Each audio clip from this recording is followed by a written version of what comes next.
Hello. In this section, let's learn the language of DFS. DFS is the acronym used for Daily Fantasy Sports. And these are leagues that are designed for one day, hence the name daily.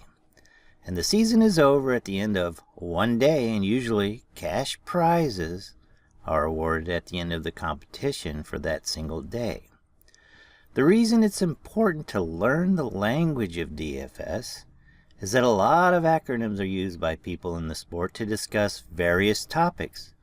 And if you really don't know what they mean, you could become lost in a hurry and possibly misunderstand what a person that might be giving you valuable information is telling you. One way I've found to make sure you understand the language of DFS is to print out a cheat sheet or download it, either post it by your computer or have easy access to the file that you downloaded. If you do this, when a term you don't understand is spoken, you have a cheat sheet to look at to clarify in your mind what is being said. And for this course, when I start using acronyms, you can just look at your cheat sheet for help.